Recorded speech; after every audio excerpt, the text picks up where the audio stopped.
Welcome to another pathetic podcast, your irregularly scheduled dose of Habs cope and criticism from two brothers who know nothing about nothing, but we have some thoughts.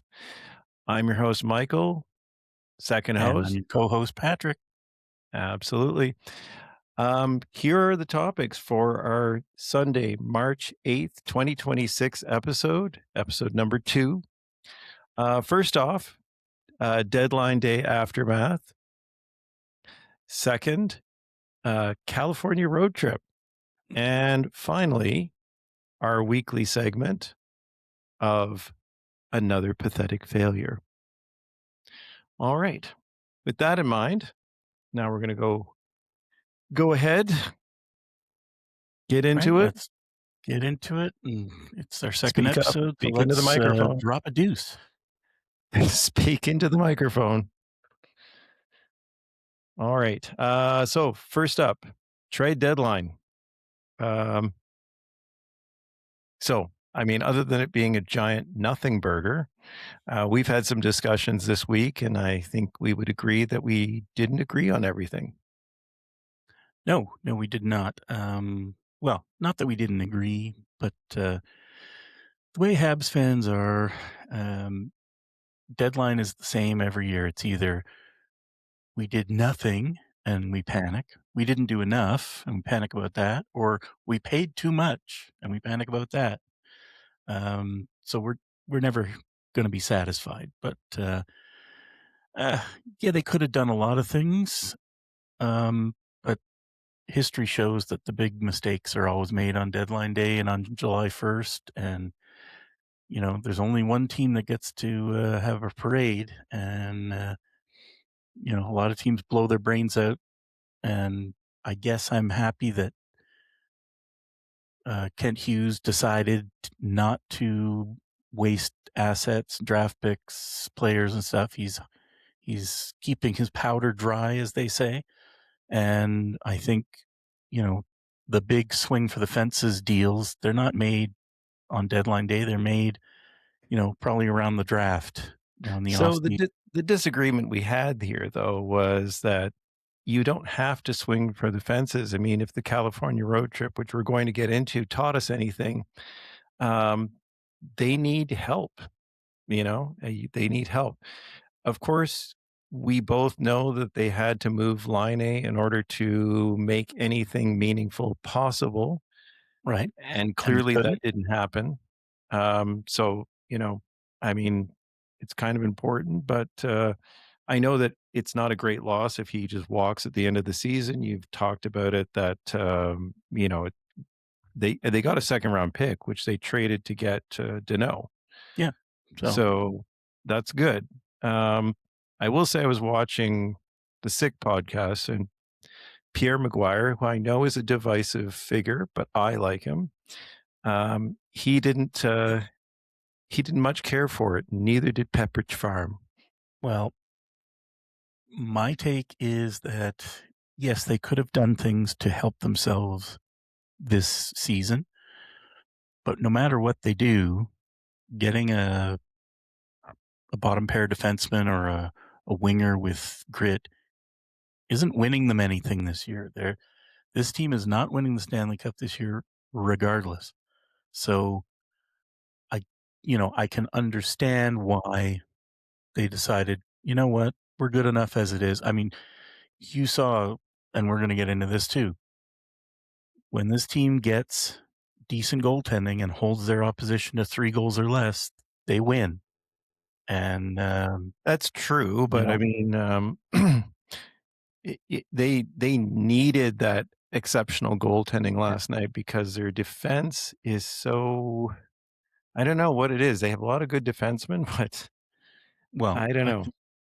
the problem is they are short a defenseman on the right hand side, and So are many teams. yes, but that right hand defenseman that we're missing is currently playing in Laval. His name is David Reinbacher, and we have a pretty good left hand defenseman playing on the farm. He's injured now in Engstrom, and although he's not very highly rated by, Oh, um he's ready for the NHL right now, well, I'm and not it's saying he's only not because running he for the left Shaw. NHL, but, there was a couple of, uh, the Hockey News, the magazine, Mhm. as, my friend Kevin gets a paper copy, so he shared it with me, and it ranked Engstrom quite low.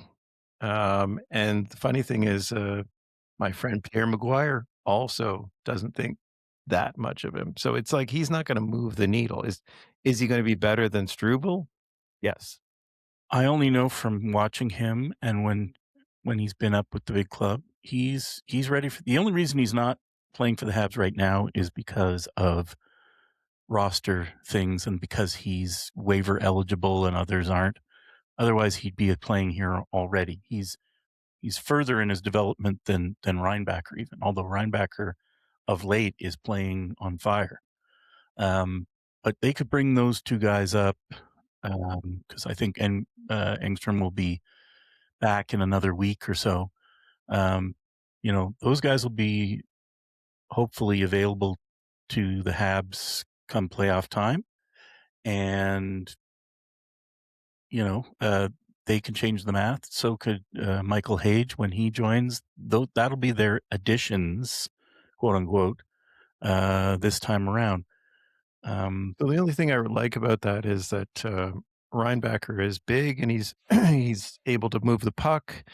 So I think that's a good addition, but if I look at what Buffalo did, because every time we discuss this, you said, "You don't wanna give up a first round pick," and it's like Buffalo did not have to give up a first round pick, and Montreal's lots of picks that they could give up. And so they got 2 defensemen, and they got a center, but I think that was just a throw in. mhm. But I we could have done the same on the forwards. Yeah, It's possible, it's like, it's possible. not And if we impossible. had done that, would we have been I don't know. any less favored to beat Buffalo in a playoff series? I mean, Buffalo, We're certainly not you know, favored now if we had to well, meet them. I mean, they're I would it yeah, doesn't but look good. I don't agree in being reactive to what other teams do. That's the the Well, you didn't have to be reactive, you did it first. They did it first. They yeah, weren't but being reactive, they it's were a trap. being proactive. Deadline day is a trap, It's a lot of 6 defensemen and 13th forwards get moved for assets, and it's ridiculous. I mean, the fact that the LA Kings wasted anything on getting, uh, Scott Laughton is comical. He's not moving the needle for anybody. I don't know what value they see in that guy. Well, he did score last night. Yeah, he did, and but Corey Perry scored last night too. Yep. But and I look what the Islanders paid for Braden Shen. I mean, a first, a third, Mhm. Drouin, and a goalie prospect. It's like that's a huge overpayment for a guy who's, what is he, 30 some odd years old, and he's like minus 23 this year. It's like you pay mini bar prices on deadline day for stuff. Oh, So I know. it's just like as much as you get on, like people get excited about making trades, and that's what deadline day the juice around it is because people are they just like deals for the sake of deals. But you know, teams that do nothing often go farther in the playoffs than the teams that do a lot. And I'm not expecting the Habs to do anything this year in the playoffs. So Nine billion yeah, $240 million. that's pretty much what the Islanders paid for Yeah. Braden Shen. I apologize for the delay in that, response, but I had a technical glitch. I had it all queued up for this, Uh, and then this. well, yeah. Um, so yeah, again, I don't think we need to spend a ton of time on the deadline since we didn't do anything, but I don't think it's going to matter in the end, where we will make or not make the playoffs, not because we added or didn't add somebody. So, you know, uh, and we didn't add anyone, so there's really no one to talk about, you know, that's Habs related. So, No, definitely not. I'm So finding on it that note, dispensing the we're at catch-all. the 10-minute mark. So I'm going to move this along to topic number 2, which is going to be the most lengthy topic, Mhm. the California road trip, and it was mostly not California Do you dreaming. have California Uber Alice by the Dead Kennedys, queued No, up? I do No? not. Okay, well, We it's do not everyone's have that. loss. Alright. Well, where to begin? At the beginning. So we'll At the beginning. go, so here we'll start with the good news. So I'm pulling some stats during the week, and as of today, Montreal has 20 comeback wins this season out of 62 games. That's like a Okay, third. including 8 third period comebacks. Now, the flip side to that is you don't do that in the playoffs because it's just not as easy. That the games are Yeah. tighter. So if you're behind, you're It not also means you're coming falling back that behind a many lot. times. What's that? Means you're falling behind a lot too. Well, exactly. You need to speak louder, Pat. I Really? Okay. You just need to speak louder. Okay. So yeah, it means you're falling behind a lot. Um, Exactly. and that's what they did mostly on this trip was fall behind a lot. Well, and this goes back to my whole thing. It's that the Habs are just not that good enough. And here's some stats that I pulled. They are not top 10. They're not in the top 10 in shots on goal. They're Nope. not in the top 10 on high danger chances. They're not in the top 10 on mid range shots. They're not in the top 10 on long range shots. And of course, that was highlighted by the fact that they only had one shot In the to the first Kings period last night. 16 in the Yeah. first period, which is redonkulous. Yeah. Their power play is 7th in the league. I don't know, after last night, it might be a bit higher. I didn't check the stats. But their PK is 27th in the league. They only have one shutout all season. And teams which have given up more goals than the Habs, there are only 7 or 8 of them, and they're all non-playoff teams.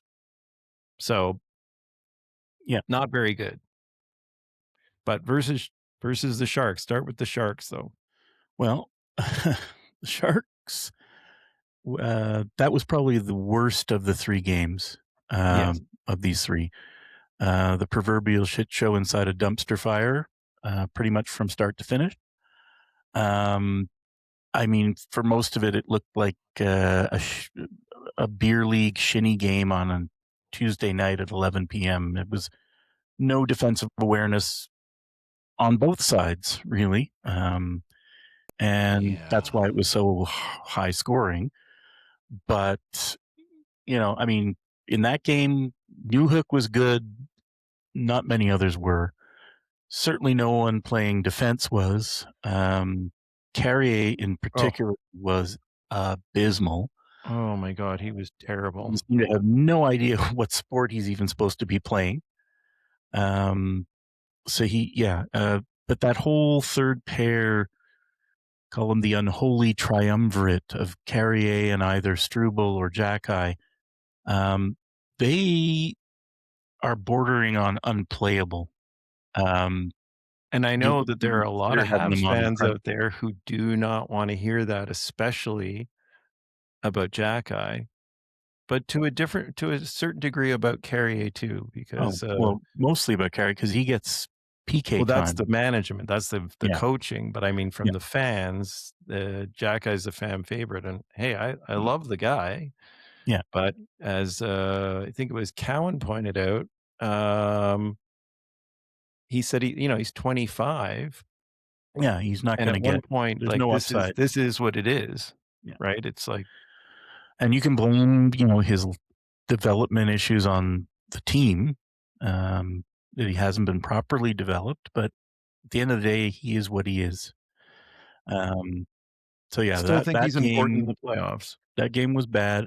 Dobish was not sharp. I mean, Celebrini had 4 points, but it was the easiest 4-point night of his life because, I mean, the goal he scored was very stoppable.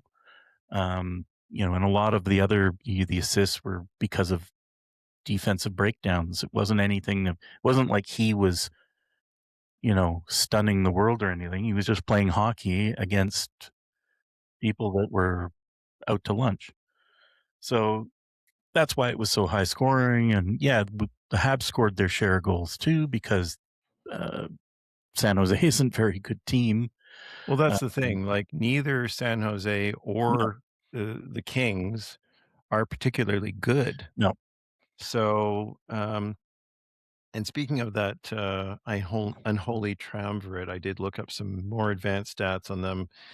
And for those who are constantly like Strubles being favorite over Jackeye, maybe a little bit, but in terms of defensive zone faceoffs, they both only start in the defensive zone 26% of the time when they're playing. no. So that Usually after an means, icing.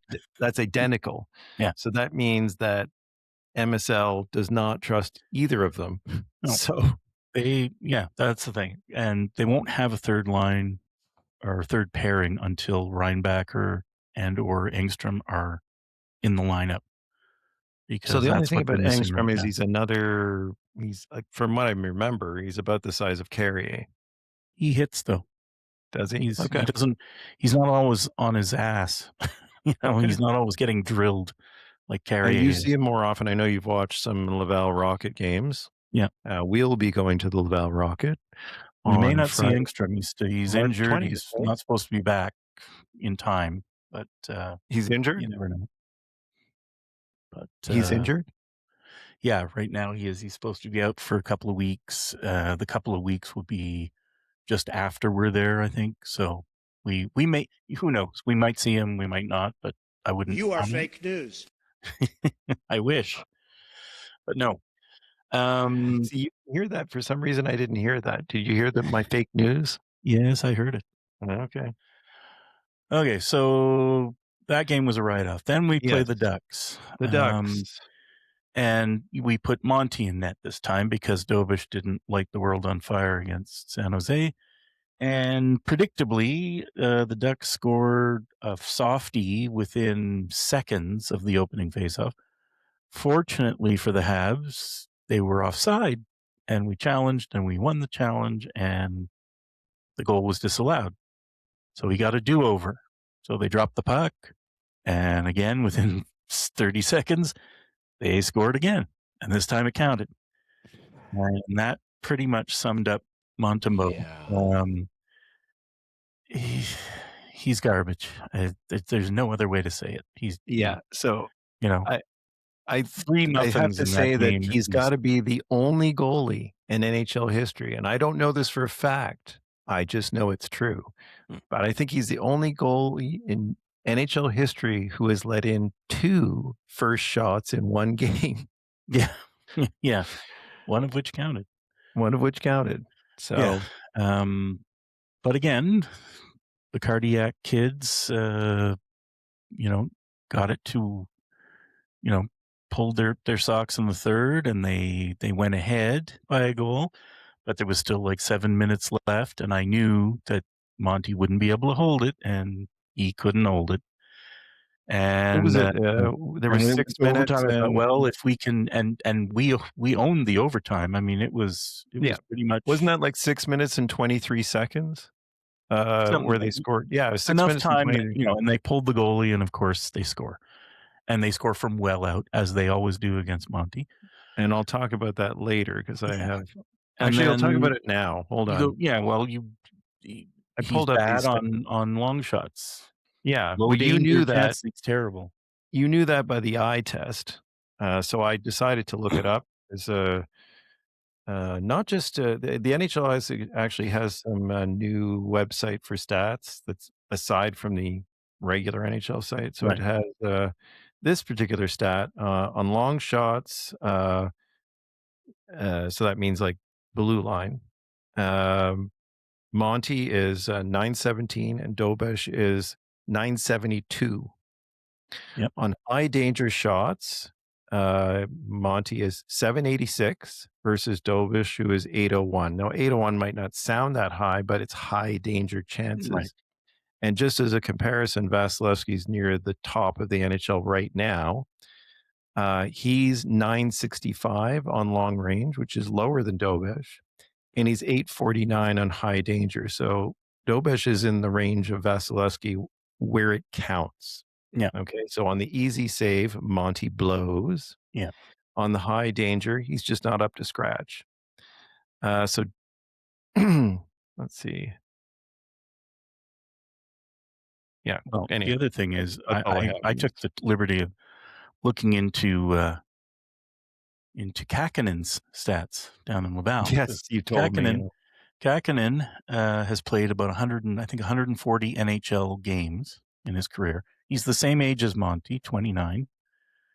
And his goals against and save percentage are comparable to Monty. Actually, I think his save percentage is slightly higher than Monty. And it's like, why is he in Laval and not Monty?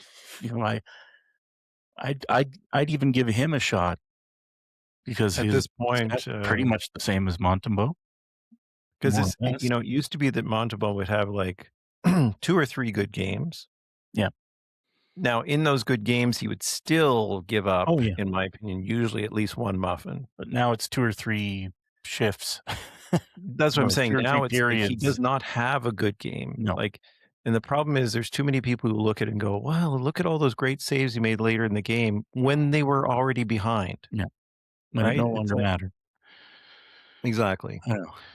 Anyway, I So, don't want to spend no, but, too much that longer they on this. managed to get so they dominated the overtime. The Ducks barely touched the puck the whole time, but they couldn't get one in because the Ducks goalie actually played very well. Yes. Went to a shootout. Oh, yeah. Monty I was wasn't screaming at the terrible TV. in the shootout. I think the Ducks shooters were pretty terrible for the most part. But once again, in the first 3 shooters, they put Suzuki in there, who hasn't scored in forever. Well, forever. I actually pulled up the stat. Mm. He hasn't scored since, where is it here? I wrote it down. It's like 2023, Yeah. December 12th, Well, there 2023. you go. He's had 16, now 17 attempts in a row Yeah. and is 0 for 17. Yeah. And yet they put him in. They put him in the top 3 every Never time. mind, even if you included him, the 3rd shooter was Doc. Yeah. Like, It's like if not you Demidov. put Demidov, who did score later, He you put scored the him in the very top next 3, and it doesn't get to extra shooters because we would have won 2-1 in the shootout. Exactly. But they consistently put Suzuki in there, hoping the result will be different. And Doc was like just throwing stuff against the wall. I know he was up to that point perfect in his limited shootout career. I know. You gotta have Demidov in the first 3. You just gotta. That's a fluke. Like, it's like he's just, if you keep putting him in Yeah. now because he's only missed 1 shootout attempt, But he's only had he's like just going to miss the 5 next or until 6 he in his reverts whole to the career. Yeah. mean. Yeah, It's exactly. a small sample size, but you gotta have Demidov in the top 3 every single time. Stop Yes. screwing around with, sending Hudson in on it. Like, Hudson's not going to score most of the time. Well, you could put him in the thing. 2nd round. Yeah, He's well, getting once you better get into though. the He's 2nd round, then you start throwing stuff at a wall. But the top 3 got to be Caulfield and Demidov and probably Slavkovsky before you get before you play the Suzuki card, because he just doesn't bring it in the shootout. I mean, Don't know why. Don't care. in December 2023, when we didn't have this big a sample size and he had scored some, fine. Mhm. But when you already got 16 in a row where he hasn't scored, I mean, yeah, you can use the logic. Time to do something different. But also, like, Yeah. what? And this is the last thing we're going to say about this game. But this slow approach that Oh, yes. so many players do. Really, the only ones that can probably get away with it are Caulfield and maybe Demidov. But a breakaway is successful a lot of the time because it's unexpected speed and they Yeah. don't have time to react. So when you go in slow motion, like, Mm. I don't get it. Well, I I've don't seen get it. some where they start slow and then they speed up unexpectedly, or they shoot unexpectedly, and that works. But yeah, But he does the going same the approach slower you every go, single time, wide and slow every single Yeah. time, bar none. you That's got to the come in last speed. 16 attempts of Suzuki. You could look at a Yeah. highlight reel. That's what Well, you're going to see. he's getting slower now because he's probably overthinking it. Yeah, I mean, What you should do is commit to a course of action before you even touch the puck and Exactly. do it as fast as you can. Exactly. Don't think about it. Okay. Moving on. We got Okay. to cover the Kings, which is Okay. last night. Just to give you a couple of stats before we start, or maybe one stat. Dobish is 26-4 this season. So he's a large part of why the Habs won last night because they what was it, 39 Definitely. shots? Well, It's a first lot of period, shots. 16 shots to 1. Exactly. Well, there Um, was 2 or 3 power there was plays. 3, I 3, think. 3. but still 16 to 1, and the 1 was a weak backhand from Caulfield. Yeah, Yes, yes. if Monty had played that game, we would have been down 3 or 4 nothing at the end of 20 minutes, and we could have all gone home. Yeah. So Dovish gave them a chance to win, is as simple as that. That is the story. Yeah. Um, you know, The other footnote of that game is Arbor Jackey's brutal giveaway in the third, which could have yeah, made things a lot worse. yeah. And I don't blame Marty for benching him after that. I'm sorry. That No, he was didn't, but, that Pee Wee hockey. Like you don't yeah, even do that in a beer league game. no, It wasn't an accident either. He threw it out in the front of yeah, the net. yeah, Like I don't know what the hell he was thinking there. yeah. But, they pulled it out, and they salvaged that win and the welfare point they got in Yeah. Anaheim, and they went 3 out of a possible 6 points instead of 1. So winners Uh, last night. Slav was a beast. yes. Caulfield was all over. Well, that whole line actually Yeah, was. that I think line was the line. It drove Suzuki had everything. 1 goal and 2 Hudson was assists. Hudson, and Slav had Dobish made the 2 saves when goals he and needed 1 to make assist. the saves. Hudson got another point. Yeah, and they kept the opposition to 3 goals, and they won, lo and Yes. behold, in regulation, no less. So, In regulation. yeah, So, our last but not least is, the pathetic failure of the week, but I mean, I think we've already discussed it. well, I mean, it's kind of a Yes, it was going co-winners, to be 1, but we yeah, amended it. you know, I mean, Monty needs to be in there just because, his putrid effort, in the Anaheim game. We got a point, but nothing to do with him, and it's bad when you have a lead with 5 minutes left in the game and they're gonna blow it because of who's in goal. That's not good. And the other one, the co-winner or loser, Yes. Harrier, who seems to be right at the side of the net, you know, picking his nose as the other team scores goals. He I doesn't think it push was himself. Cowan that He I doesn't think it hit was Stu anyone. Cowan that said that he is far too often when there's a goal, he's in the picture, like Yeah. UC 45. Yeah. And he's usually not doing anything because all he's good at doing is falling down or getting knocked down. He doesn't impose himself physically. He doesn't move anyone from the front of the net. I don't know Well, why he kills so penalties, quite frankly. I don't know what last night he purpose looked he serves. the problem is last night he looked decent, right? So you get these flashes where he's like, okay, he was defensively responsible. He didn't make any major mistakes. Yeah, So you're like, okay, but then it seems to me that more often than not, when they have a bad game, Jackeye and or Struble don't play enough to make that much of a difference. exactly. He's on a lot Yeah, he for gets the those, PK time, and that's yeah. He and he it has a comes lot down more to opportunity to. he cannot move Mm, people from the no, crease, no. right? So maybe that's when Reinbacher comes in.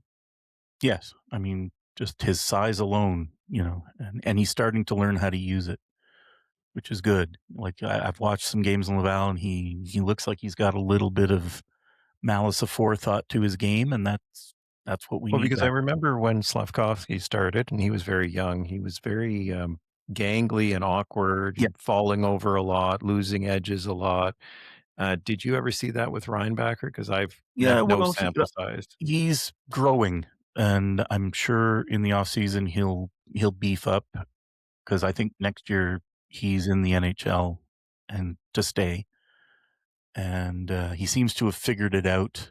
The other aspects, it's just a matter of getting physically dominant, like growing into his frame and using his physicality to move guys. I just looked him up to see. Couldn't remember how big he is. He's basically a Slavkovsky clone. They're both 6'3". He's 207 pounds, so that's a good He could size. You stand don't to need to add be. a few pounds. Yeah, Oh, but he probably. Yeah, I will. mean, Yeah, but we have before we wrap up, there's the topic I like to call ad nauseam ad infinitum. yes, The recurring issues with this team, the second yes. periods. They were outscored 3-1 in the second by San Jose, 1-0 to the Ducks, and And last night no, was the first second period they've had in a while that was good. yeah. But They scored, right? They scored to tie yeah, it. yeah, Yeah, so yeah. they won that period They 1-0. won that, yeah, but it's rare. Yeah, It's and the rare. differential right now is, I think it's 9 now. It was 10 before last night, the Yeah, goal differential, but it had been as bad. At one point, it was 12, and I think at another point, it was 17 was the goal differential, if I'm yeah, not mistaken. yeah. They seem to, well, But they're they also asleep at the give up late. beginning of the game. That's where they They're give up asleep the through lead. the entire second period, and they fall asleep in the last minute sometimes too. So, Yeah, but so didn't we have a stat about, goals in the last 2 minutes? Well, um, Montreal actually had, somewhere in here, it was actually I guess a positive. Um, oh yeah, here it is. Um, the Habs have 15 goals in 57 games that have come in the last 2 minutes of a period that includes the overtime. yeah, That's first in the NHL, with the Ducks being second. Um, the Ducks now have 14 after yeah, tying the game against Montreal with less than 2 minutes left in the third on that Monty Muffin from the right, blue line. exactly. So, Yeah, all I can say to that is